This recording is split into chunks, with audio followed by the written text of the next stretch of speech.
It really is important to identify, because if everybody owns, then no one owns. Right. So I think, at least in my experience, different individuals or different bodies have got different components of ownership. For example, starting with the CEO, he or she has got at least three that I can think of. First of all, as we said earlier, the CEO at the top has to define what the culture is for the organization, putting the stake in the ground about what behaviors are acceptable, what behaviors are not acceptable, and laying that out very clearly. Secondly, a key enabler of the culture is all of the internal systems and processes that are either going to support it and enhance it or detract from it. And it's essential that the leader of the enterprise tasks his or her leadership team with going in and looking at all of those systems and processes and determining which ones are aligned or which ones need to be tweaked or perhaps even more radically adjusted so that they do support where the culture's heading. And thirdly, as you think about setting up internal formal communications forums, ways in which people who are exhibiting the culture in action can be celebrated and can be acknowledged, that's so much more powerful and works so much more effectively if that's driven by the top of the house. So 3 important components of CEO ownership of culture. The board, of course, also has its own set of responsibilities with culture. We've touched on those a little bit, but being aware of, monitoring, asking for, again, board appropriate level data to understand what's happening in the culture and engaging in dialogue with the CEO and members of the executive team as the culture evolves over time. And then finally, the audit committee specifically has got a key role to play here, because as it's out interfacing with the internal and external audit teams, it's really important that they make an explicit expectation of those teams that as they're out in nature in the normal course of their activities, that they are expected to come back and share insights, both positive and perhaps early warning signals in the culture, just as I said, as they're going about their day-to-day activities in the quarter.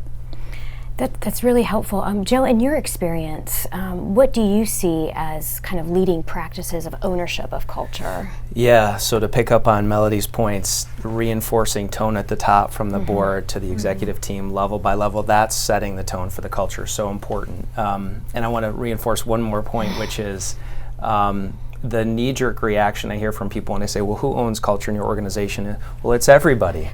Everybody plays a role. But not everybody can own it. There really does need to be distinctive ownership for the culture of the organization. Depending on the goals of your culture assessment or your culture program, that will often dictate who's owning it and how you're orienting the organization to culture. So if it's about risk management and value protection through people, it's often risk or audit that's owning it. If it's value creation, it's sometimes strategy, sometimes HR. And if it's a transformation agenda for supply chain or IT or whomever, often there's a finance, there's often a culture element of that kind of transformation. So the most progressive organizations that I see have a connected committee, which is quite senior, often will include GCO, risk, audit, certainly someone from HR to shepherd it, the CEO typically as the sponsor. So a connected committee is kind of the ideal state, and that's where I think a lot of organizations are moving to, those who are more progressive. Stacey, you're shaking your head quite a bit on that. Who owns culture at Jackson Holdings? Well, I think just to reinforce the points that have already been made, our boards, our executive team, and many other stakeholders definitely have a role to play in culture and are interested in culture, given its effect on our risk of fraud and other issues occurring. But our CEO definitely owns the setting of the culture and the embedding of it in the organization. However, I just want to reinforce that while there isn't one, everyone doesn't own culture, everyone definitely has a role to play in culture. And I personally think that individuals can affect the culture in their team, the culture that they work in, etc., even if you're not a leader, right? So some of the things that I've seen be very effective are their behavioral standards. So their setting of behavioral standards between you and those that you work with. Some examples there would be, in my team, we have a standard that everyone has a voice. So if you're in a meeting and individuals have things to say, we all consciously make sure that everyone has that voice. Another one is meeting our timelines that we set out for ourselves. Everyone knows that expectation is that we're going to meet timelines, and we don't just hold ourselves to the top level timelines. Individuals in the teams, expect everyone else to hold to those timelines as well. And Caroline, at Moody's, who owns culture? So the controllership function that I'm responsible for is part of the overall finance team, which is part of shared services, and each has their aspect of the culture. And then we roll up to the Moody's corporations and the culture that exhibits. Last week we had a town hall at Moody's for the finance function. We literally talked about the finance culture, and we talked how it's grounded in the finance mission, how it's shaped by finance leadership, and then how it's brought to life by each of the people within the finance team as how they exhibit the behaviours of how they do their work. And lastly, and I think this is really important, that it has to be continuously reinforced by the finance leadership team so that people continue to hear that message about the importance of culture. Could I just jump in with one thing too, just picking up on your points? Sometimes we think about the architecture of culture, and we often get the question, should there be one company culture, or can each function have their own culture? We think in purpose and culture often go together. So corporate purpose, corporate culture, we think of them as like nested, the Russian dolls, where they're sort of nested in one another. So there really should be a core set of values and behavioral expectations that cut across the business. It doesn't matter what function or part of the world you sit in, what it feels like to be led, what it feels like to have a voice, what it feels like to be rewarded as part of your employee experience. That should be more consistent than different in Japan and in the US and in Mexico and in finance and IT and operations. There should be a consistency to that which is the pervasive culture of the company. And then also within finance or within IT or within HR or within operations, it doesn't matter. You can also have a culture that kind of cues off the corporate culture, but that is unique to you. R&D should be focused on a hyper-innovative culture, right?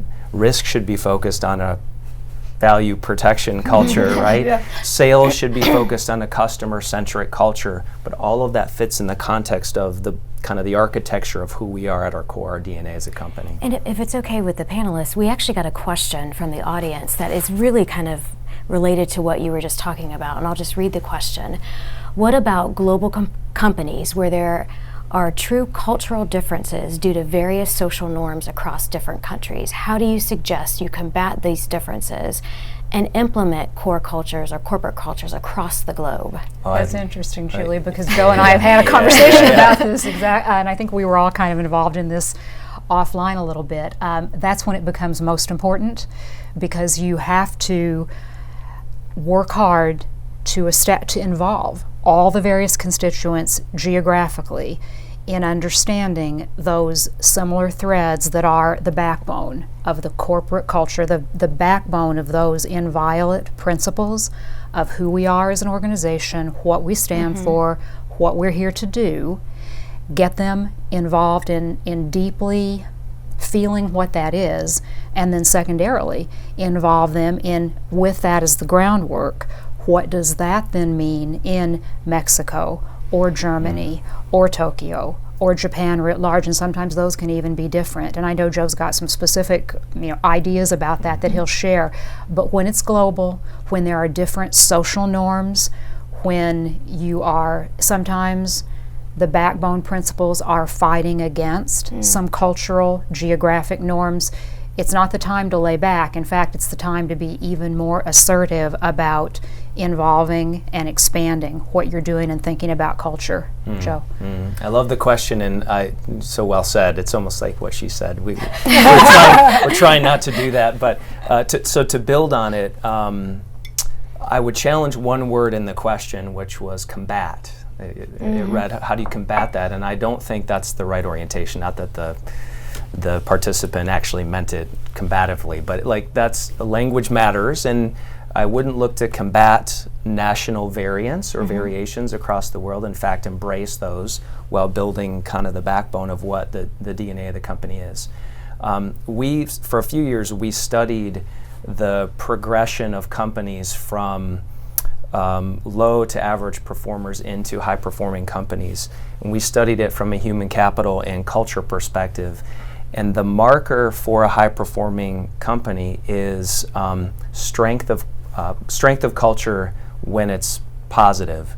And so when you look at the trajectory over time, what you see is a clear, more consistent company culture than one that is hyper dependent on the effectiveness of the local leader. Now that doesn't mean that national culture doesn't play into it or that local leaders don't influence. They absolutely do.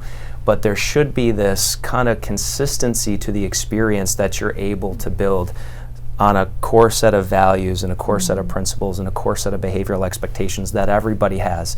And now, here's how we apply that in Mexico, and here's how we apply that in Germany, and here's how we apply that in Japan, given our national heritage and culture. So local variance is okay as long as it cues off a core that is common and consistent. And that takes work. That takes time to kind of build that level by level and leader by leader.